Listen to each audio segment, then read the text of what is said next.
Salim Miguel, ilustre escritor de Biguaçu. Eu acho esse ilustre excessivo. Excessivo por quê? O ilustre escritor. Ah, é? Eu acho que escritor já vale, né? E eu nem sei se sou escritor. Embora tenha publicado quase 30 livros, eu acho que posso dizer que sou, né? Mas esse ilustre não tem sentido, né? E eu procurei nesses livros retratar um pouco do Brasil e dos imigrantes, por que eles vêm para o Brasil e o que eles fazem aqui, na maioria desses meus livros, né? Tem uma meia dúzia, não sei se chega a isso, que passaram por mais de uma edição, foram reeditados, porque houve muito interesse por eles. Tem outros que nem sei se pagaram a editora, porque eu não ia bancar um livro meu. Eu dizia assim, eu vou apoiar no que for preciso, menos em financiar. Isso, quem vai financiar e publicar é que espera ter um retorno, espera que consiga vender o suficiente para se pagar. Sim. Hoje a gente estava com a Ana Lúcia Coutinho e ela disse que queria no Casarão Borne, quando estava com a ideia de salvaguardar o Casarão Borne, ela queria que uma das salas tivesse o seu nome, em homenagem ao senhor. Isso condiz com... Isso eu acho que leva a importância do senhor para a cidade. Não, eu acho que por mais que não se queira fazer isso, mas o fato de eu ter tornado o nome Biguaçu conhecido nacionalmente, e hoje é uma referência. Hoje, quando se fala em Biguaçu, se fala em Salim Miguel. Não quer dizer que eu seja uma figura fundamental, mas sou uma figura que deixou uma marca ligada a Biguaçu, né? Com certeza. E por que o senhor escreveu tanto sobre Biguaçu? O que motivou o senhor a escrever tanto sobre Biguaçu? Não, o que acontece é o seguinte, a minha família ia para os Estados Unidos, não vinha para o Brasil. Só que teve uma série de transtornos, de incidentes, e acabou vindo para o Brasil como passe para ir para o México, e do México entrar, como era praxe, nos Estados Unidos. Só que deu tudo errado. E a única chance da minha família foi vir para o Brasil. Mas o meu pai dizia assim, eu vou entrar no Brasil, né?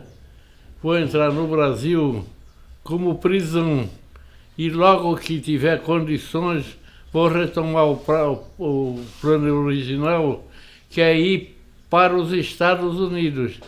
E para os Estados Unidos, a grande maioria vai até o México, e do México tem um sistema lá muito bem montado, do México pula para os Estados Unidos, né? Só que no nosso caso não deu certo. Não deu certo, e de repente o meu pai disse assim, estou gostando do Brasil e não pretendo sair do Brasil. E não saiu, né? Mas já no fim da vida, quando a gente tinha algum recurso para ajudá-lo, para ele ir para os Estados Unidos ou voltar para o Líbano, ele disse, eu prefiro continuar e morrer no Brasil. E foi o que ele fez, né? E gostou muito do Brasil, embora não tivesse financeiramente bom resultado nas atribuições aqui do Brasil, né? E não quis aventurar de novo indo para o México e do México para os Estados Unidos. Então toda vez que falava ele dizia, não, eu vim por acaso para o Brasil, mas não pretendo mais sair do Brasil. Estou gostando muito do Brasil e vou morrer aqui. E morreu aqui. Morreu em Biguaçu? Não, em Biguaçu nós ficamos de 1931 a 1943. Esse é o período da vida em Biguaçu. Então, eu costumo repetir sempre que nós somos aquilo que a infância e a adolescência nos fez. Todo o resto é formação. Alguns se formam, outros se deformam, quer dizer, pioram, né? No caso do meu pai, ele nunca sabia dizer se isso o formou ou deformou, mas não quis sair não só do Brasil, mas de Santa Catarina, onde ele veio acabar. Os anos finais da vida dele foram todos passados entre Biguaçu e Florianópolis. Então é por isso que o senhor tem um... E eu me formei nesse meio tempo, que eu costumo dizer, nós somos o que a infância e a adolescência nos fez. E eu passei infância e adolescência entre Biguaçu e Florianópolis. E depois de Florianópolis, eu não tive mais condições de voltar para Biguaçu. Então, passamos aí, já casados com a igreja, passamos 15 anos no Rio de Janeiro. E no Rio de Janeiro eu fiz aquilo que eu sempre sonhei em ser, né? Eu trabalhei a vida toda como jornalista. Eu trabalhei uns 40 anos como jornalista, né? E em jornalismo eu fiz do Amazonas ao Rio Grande do Sul, quer dizer, de um extremo ao outro do Brasil, eu fiz praticamente tudo que se pode fazer em jornalismo, né? E fiz todo tipo de matéria que vocês possam imaginar, né? E algumas deixaram sua marca, tanto que Manchete é um título meu, não é de Bloco Editores, né? Porque eu é que comecei publicando com o nome de Manchete, e quando eu terminei 15 anos depois, continuava sendo o Homem de Manchete, né? E algumas das matérias que eu fiz com esse título deixaram marca no Brasil, mas todas elas não eram minhas, eram de Bloco Editores, que era a grande empresa jornalística da época. E eu trabalhei lá 15 anos seguidos e fazia de tudo, tudo que vocês possam imaginar. Aí diziam assim, mas você sempre teve facilidade em se comunicar? Não, francamente, até hoje eu não sei se sei ou não me comunicar. Eu sei dar o recado jornalístico que é preciso. Quando eu saio para fazer uma matéria, eu levo todos os dados possíveis e acrescento aquilo que eu acredito que vai ajudar a dar um formato de matéria para aquilo que eu fui fazer, né? E isso eu fiz durante 15 anos no Rio de Janeiro. E o nome Manchete passou a ser uma marca, mas nunca foi uma marca minha, que durante 15 anos utilizei essa marca. Era das empresas Bloco, que tinham uma série de outras marcas, mas ficaram mais conhecidos pela marca Manchete. Bacana. E o Casarão Borne, seu Salinho? O senhor falou do Casarão Borne, que o senhor teve uma relação com o casarão, pediu para manter ele. O que acontece é o seguinte, quando nós voltamos do Rio de Janeiro, eu fui logo a Biguaçu, né? Aí perguntaram, você pretende voltar para Biguaçu? Eu disse, não pretendo voltar, mas não posso esquecer a cidade, né, onde eu me formei, porque... O senhor estava falando que quando o senhor voltou do Rio de Janeiro... Quê? Quando o senhor voltou do Rio de Janeiro... O senhor ia falar do Casarão Borne, né? Ah, quando o senhor voltou do Rio de Janeiro... O Casarão Borne é uma marca não da minha infância só, mas da infância de muita gente. Aquele casarão hoje deve ter uns 120, 130 anos. E de repente começaram a falar em destruir. Aí eu fui a Biguaçu, fiz uma palestra e disse, é uma vergonha. Isso aqui é uma marca da cidade, tem mais de 100 anos esse casarão. E esse casarão era um reduto de toda a infância, adolescência até da velhice de muitas pessoas. Bem, mas isso aqui hoje não significa mais nada. Significa o fato de que ele é uma marca da cidade, e eu não acredito que tenha nada mais idoso do que o Casarão dos Borne. Porque o Casarão dos Borne, durante muitos anos, ele marcava as pessoas, porque na parte de cima tinha o salão de festas e na parte de baixo, na que dava para a rua, tinha um bar, né? Tinha 2 bares, na verdade, um bar mais popular e outro bar mais reservado. E ali nós nos reuníamos para conversar, para bater, para discutir, para brigar, tudo era resolvido nesse espaço. Por exemplo, tinha um bilhar ou um sinuque, onde as pessoas ficavam assistindo quem estivesse jogando bilhar ou snooker.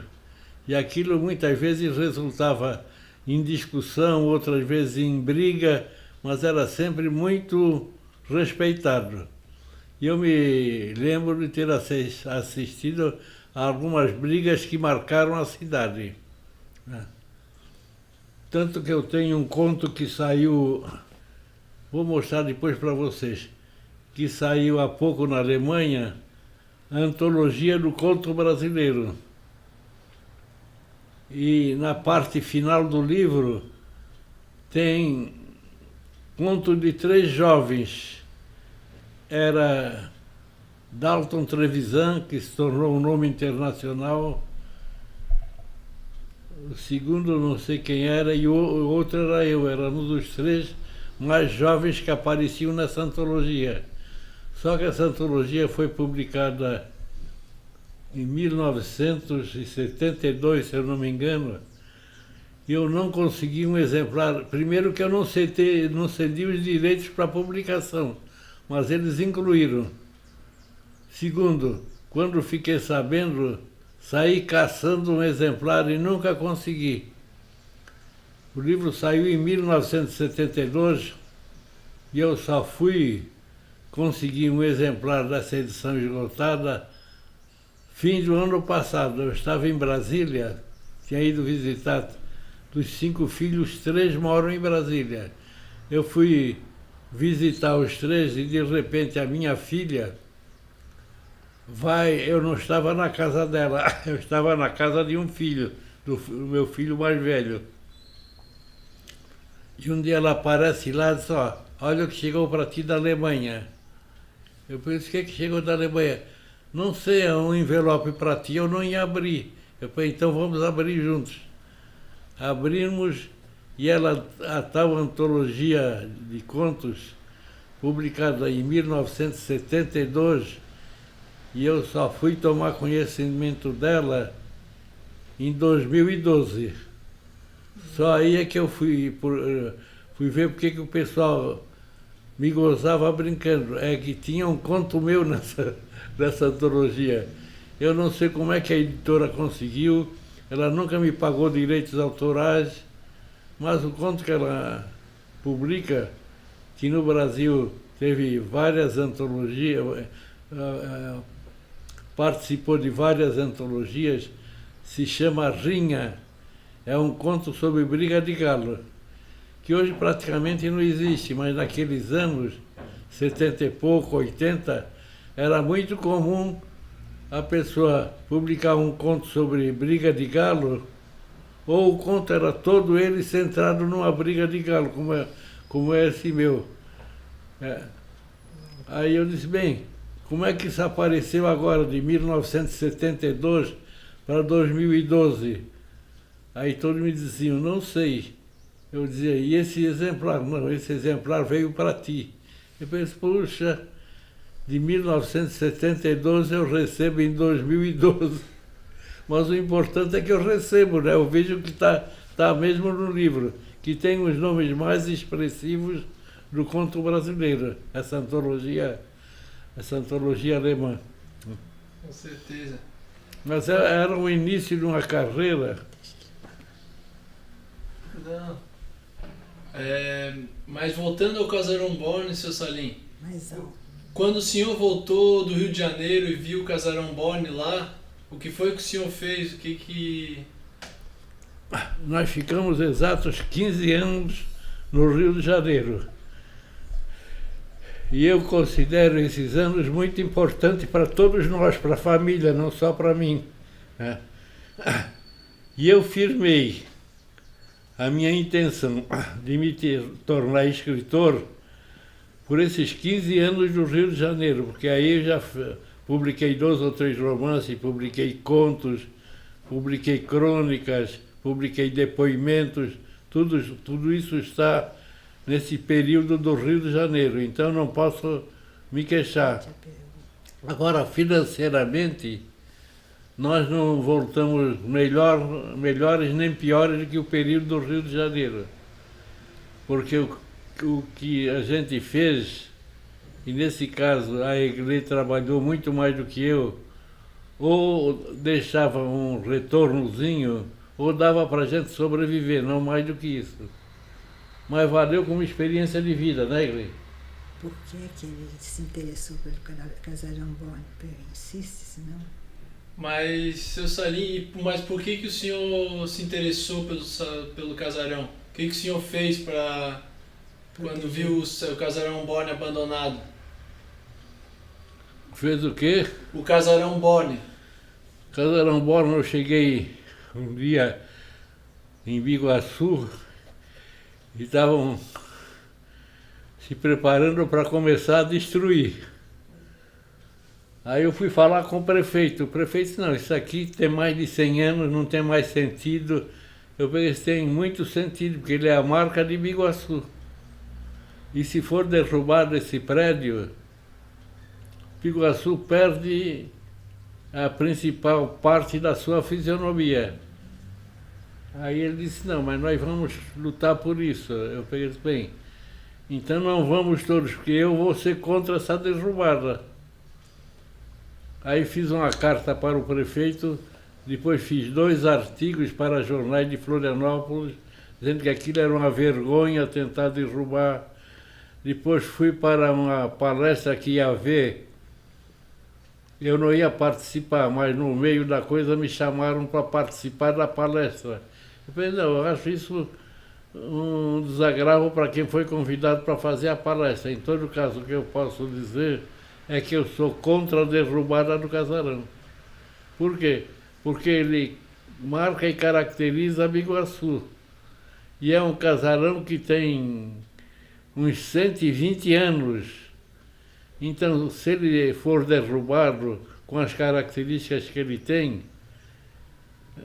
Biguaçu perde sua característica básica. Um casarão de mais de 120 anos. E um casarão que tem a sua linha de construção, que hoje pode-se não fazer um parecido, mas ele tem a sua marca, e essa marca identifica Biguaçu. Aí o pessoal gostou muito, quando terminou, saíram me aplaudindo, não ao orador principal. Né? E uns dias depois eu fui chamado pelo prefeito. Aí a primeira que ele fez quando eu entrei foi dizer, você está sabendo o que fez? Eu pensei, eu sei. O que você fez? O que eu fiz é que eu vou fazer uma luta para que o Casarão dos Bornes não seja derrubado. Você acha que vai conseguir? Se eu vou conseguir ou não é secundário. O importante é que fique a marca do que esse casarão representa. Aí foi feito um movimento e o prefeito disse, sabem de uma coisa? Eu vou reconsiderar e não vou derrubar mais o casarão. Aí perguntaram, mas o que vai fazer com ele? Não, eu vou tentar reformá-lo dentro da linha que ele tinha e que ele ainda tem. E vou ver se consigo apoio para torná-lo num exemplo da história de Biguaçu. Eu pensei, bonitas palavras, prefeito. No que eu puder ajudá-lo, estou à disposição para ajudar. Ele disse, não, o que você fez já está ajudando muito. Fez 2 artigos muito bons que saíram no principal jornal de Santa Catarina e tem falado constantemente no Casarão dos Borne. Então você falando no Casarão dos Borne é um atestado de que não quer que ele seja derrubado. Assim, bem, isso eu já disse em palestras, já disse em pronunciamentos, já disse em 2 discursos que eu fiz aqui na entrada do prédio. Mas se precisar de mais alguma coisa que eu possa ajudar, conte comigo. Ele disse, está falando isso de verdade? Eu falei, estou falando de verdade. Ele disse, tudo bem, então mesmo que eu não precise pessoalmente que você venha aqui, mas se eu precisar utilizar esses 2 artigos bons que saíram, posso utilizar? Posso utilizar e eu vou fazer o seguinte, eu vou lhe mandar uma carta autorizando a publicação em meu nome. Ele disse, puxa, que coisa boa, que você pode não acreditar, mas você hoje é uma personalidade nacional, você não é mais um biguaçuense. Eu falei, pô, eu não sabia disso, então fique sabendo, você é uma referência nacional hoje. Eu falei, pô, que coisa boa de ouvir, né? E saí e continuei falando sobre a preservação do casarão. Até que um dia recebi um bilhete, já não daquele prefeito, de um outro prefeito, dizendo que pelo menos uma coisa eu tinha ganho. O casarão não ia mais ser destruído e eles iam sair atrás de recursos para preservá-lo.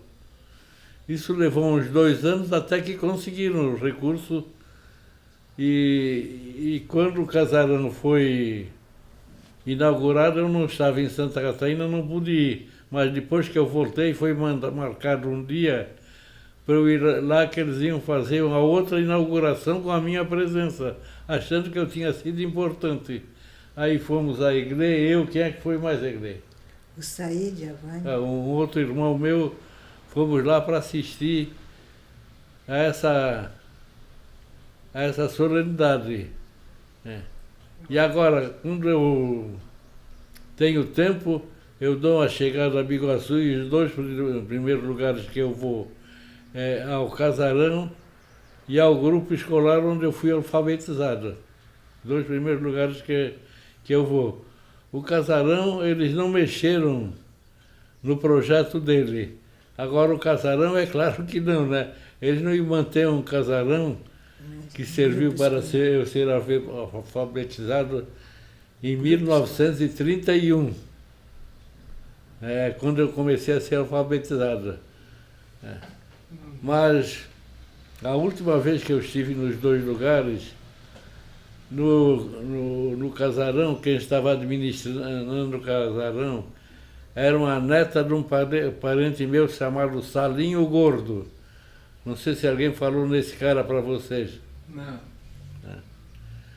Então, eu fui e ela disse, eu sou neta do Salinho Gordo. Eu pensei, poxa, vem aqui me dar um abraço, por quê? Porque nesse caso nós ainda somos parentes, porque eu também sou parente do Salinho Gordo. Só que ele era muito mais idoso do que eu. E a especialidade dele era comércio, ele tinha um comércio cujas comidas principais eram comidas de tradição árabe. E uma delas era que hoje faz parte da culinária brasileira. Era o quibe, né, Igreja? Era o quibe. Ele foi especialista em Biguaçu em preparar quibe de várias maneiras. O quibe inteiro, o quibe em fatia, o quibe que ele servia cru, porque tinha muita gente que gostava de quibe cru. Eu nunca consegui comer. Mas aí a gente entrava lá e ele dizia assim, o que vocês querem? A pessoa logo ia dizendo, eu quero comer. Certamente vocês querem quibe, não é? Aí eles diziam, por quê? Porque o prato que eu mais faço aqui e que eu mais sirvo é o quibe. Tanto que ele, durante um tempo, ele foi apelidado de Salim, o gordo, o homem do quibe. E então eu encontro duas netas dele, uma administrando o casarão, não sei se ainda continua, né? E a outra como secretária do grupo escolar onde eu fui alfabetizado. Então é claro que isso deixa marca na gente, né? Deixa marca na gente. Eu fiquei marcado por isso. E depois, quando eu comecei a publicar as primeiras coisas, ninguém sabia quem era esse Salim. Aí vinham me perguntar, eu disse, bem, Salim é meu nome. E Miguel? Miguel era o sobrenome do meu pai. Mas isso, Salim Miguel é nome? Eu penso, não sei se era ou não era, mas hoje é. Hoje é uma referência porque eu tenho trabalhos meus publicados em outros países. Não é só no Brasil, eu tenho trabalhos publicados em vários outros países. E eu sempre lutei, durante a minha vida, creio que está no fim, mas sempre lutei por deixar uma marca. E qual é essa marca? Biguaçu, em Santa Catarina. Aí todo mundo desabou a rir. Por que Biguaçu, em Santa Catarina? Porque eu costumo repetir que nós somos a marca daquilo que nos fez a infância e a adolescência. E a infância e a adolescência eu passei em Biguaçu. Então eu sou aquilo que Biguaçu me fez. É claro que com o tempo fui me modificando muito. Não sei se hoje ainda tem alguma coisa do que foi a Biguaçu da minha época, mas devo ter, porque nós somos aquilo que a infância e a adolescência nos fez. E o que o senhor mais gosta daquela Biguaçu de antigamente? O que o senhor mais gosta daquela Biguaçu de antigamente? Quais memórias que o senhor tem mais gostosas daquela Biguaçu? Pois é, o que eu mais gosto é que ela marcava os que nasciam e cresciam nela. Tanto que ainda hoje, eu estou com mais de 80 anos, ainda hoje, quando eu vou a algum lugar, eles vêm e dizem assim, puxa, quem é que ia dizer? Dizer o quê? Que você ainda tem dentro de você a marca de Biguaçu. Eu digo, eu nunca me lembrei mais disso. Não sei se tenho ou não tenho, mas se tenho, é porque eu passei ali a infância e a maior parte da minha adolescência. Então isso me marcou. Bacana. E você fica satisfeito com isso? Eu não fico satisfeito nem insatisfeito. Fico pensando o que isso representa para as outras pessoas. Outras pessoas do Brasil e de alguns outros países por onde eu andei, sempre a serviço, sempre trabalhando. E você acha que isso foi importante? Eu olho para o cara e digo assim, eu acho que foi. Eu acho que tudo isso fez um pouco mais daquilo que eu sou hoje, que procuro ser não só um cidadão do Brasil, mas um cidadão do mundo, com algumas referências já em outros países, pela maneira como eu tracei a minha vida. É bom isso, não é? Eu peguei assim, não sei se é bom ou não, mas eu gosto. E qual a diferença de Biguaçu de antigamente para a Biguaçu de hoje, que o senhor vê hoje? Mudou? Eu ainda outro dia estava conversando com um amigo que era em parte de São José e em parte de Palhoça. Eu peguei e disse, Biguaçu serve como uma referência de personalidade. Por quê? Porque ao contrário, por exemplo, de São José e de Palhoça, que hoje praticamente não tem mais nada a ver com a Biguaçu da minha infância e adolescência, mas Biguaçu tem a sua característica. E essas duas cidades têm características inteiramente diferentes da que tinham naquela época. Se a gente vai a São José hoje, é uma outra cidade em tudo. Se vai a Palhoça, idem.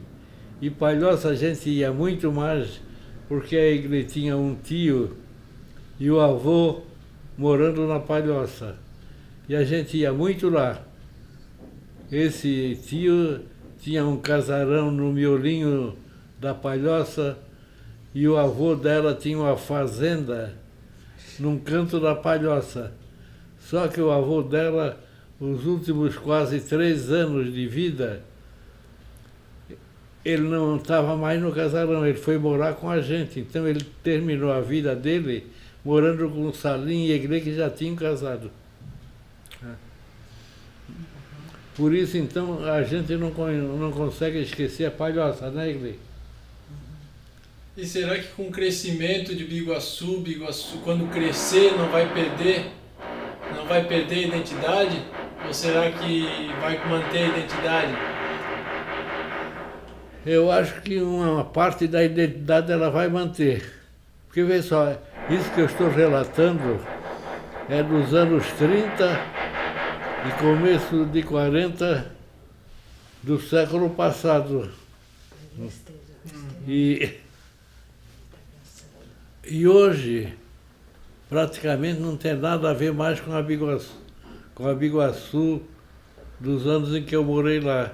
No entanto, continua-se falando em Biguaçu como se continuasse sendo a mesma cidade daqueles anos. E não é. Ela cresceu muito pouco, mas esse crescimento deixou sua marca. Então, quando a gente fala em Biguaçu hoje, a Biguaçu da minha época não tem nada a ver com a Biguaçu de hoje, embora em crescimento ela tenha mudado muito pouco. Entendi. O senhor pode falar um pouquinho sobre Nu na Escuridão, sobre o seu livro?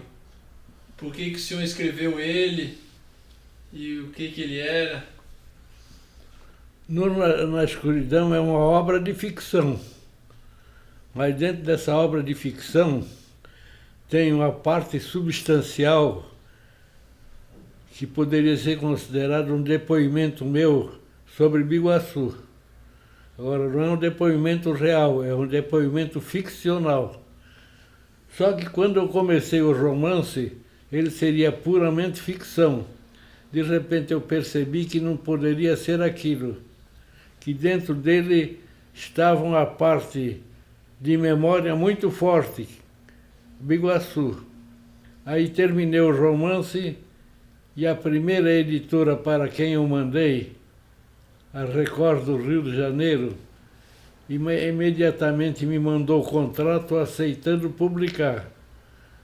Aí eu disse para eles, mas vocês vão publicar como o quê? Nós vamos publicar como romance.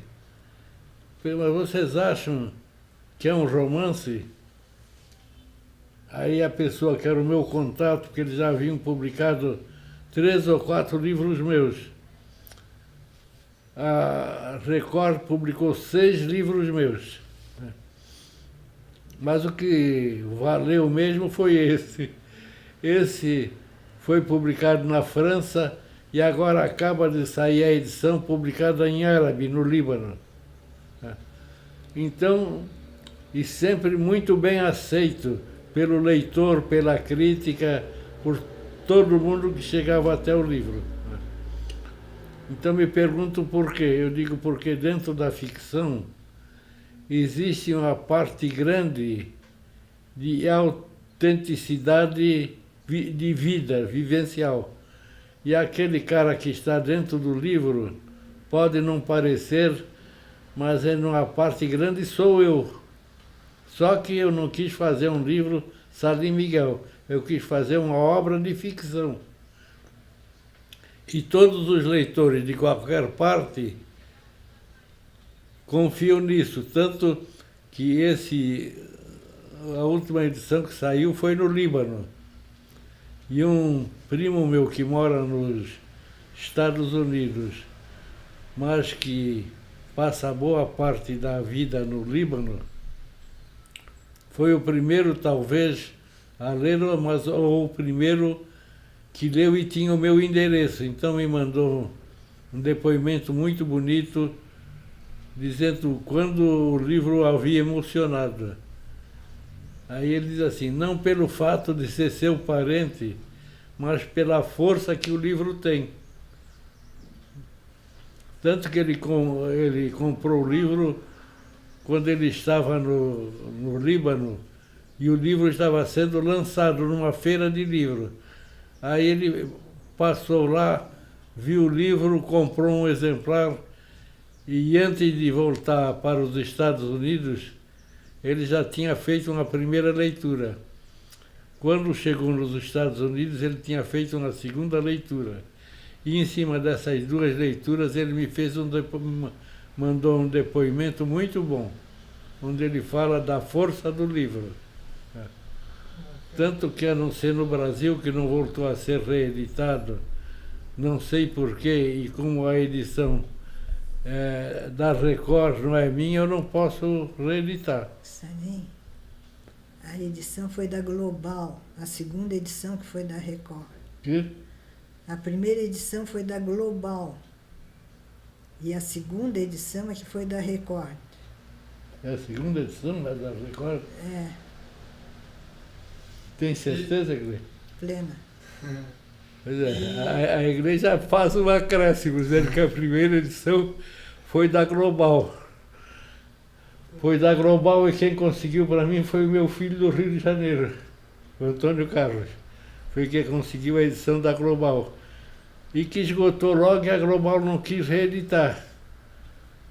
Aí a Record, que é uma das mais importantes editoras brasileiras, alguém da Record leu o livro e me mandou um bilhete dizendo: se a Global não está interessada, eu tenho quase certeza que a Record publicará uma nova edição. Aí entrei em contato com uma pessoa da Record, ele disse: eu sim, mas eu não decido.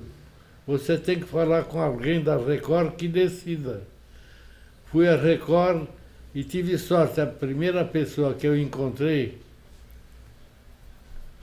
ela disse: eu li por acaso o seu livro, mas como eu tenho uma certa força aqui na editora, já falei com 3 que respondem pelas edições, e os 3, não foi um não, os 3 concordaram imediatamente em publicar. A editora publica com um compromisso. Ela fica com o direito de reeditar depois dessa edição que ela vai fazer. E aí é um acordo entre vocês dois. Eu pensei: tudo bem, deixa eu falar com alguém. Aí fui falar com um, ele disse: se você estiver interessado e a editora que detém os direitos não estiver, nós publicaremos. Eu peguei: estou interessado.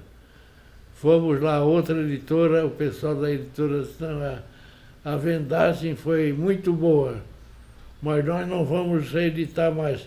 Podemos assinar um contrato cedendo os direitos para essa nova editora. Eu peguei e disse: bem, isso é um problema entre 2 editoras, porque eu não tenho mais direito sobre esse livro. Aí fizeram 3 edições, 3 reuniões. Na terceira reunião, eles cederam os direitos para a Record. A Record lançou uma bonita edição. Se vocês tiverem interesse em ver, eu posso pegar depois um exemplar que eu tenho. E a edição foi publicada e esgotou em pouco tempo.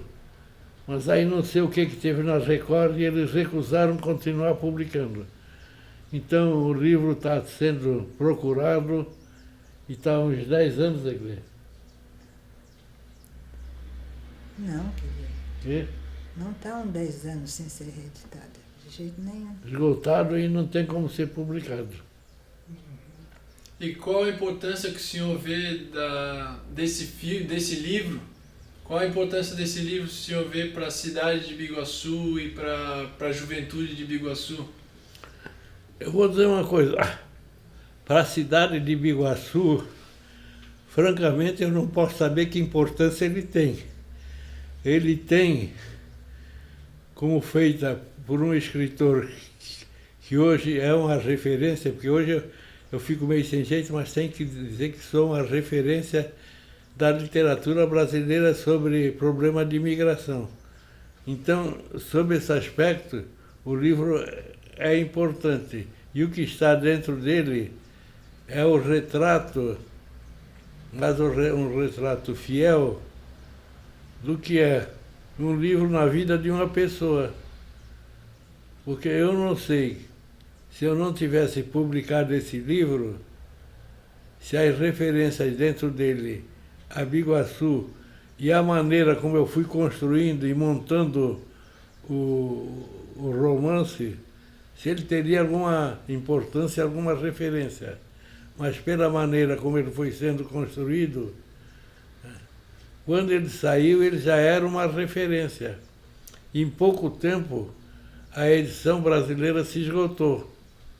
E pessoas saindo pelas livrarias caçando, não conseguiam, porque já estava esgotado, e se iam até a editora pedindo que eles publicassem uma segunda edição, eles diziam, não, nós não temos interesse em reeditar esse livro. Aí o cara dizia assim, mas se ele foi esgotado em tão pouco tempo e todas as referências da crítica foram sempre favoráveis à maneira como ele foi escrito, por que vocês não publicam uma nova edição? Porque só vocês agora podem publicar.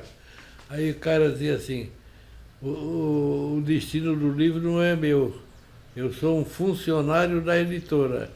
Se vierem me perguntar, eu diria que esse livro já deveria ter sido publicado a segunda e quase que garanto, logo depois da segunda, uma terceira edição. Mas eles não justificam, só dizem que não vão publicar. E aí eu não posso fazer nada. E muita gente, no fim até, gente do meio intelectual foi lá e eles dizem que não vão publicar. Agora não justificam por quê. Tá certo, acho que vamos deixar o seu Sorinho, já está cansado, Tá né? cansado, né? Mas foi muito bacana. Falou muitas coisas boas.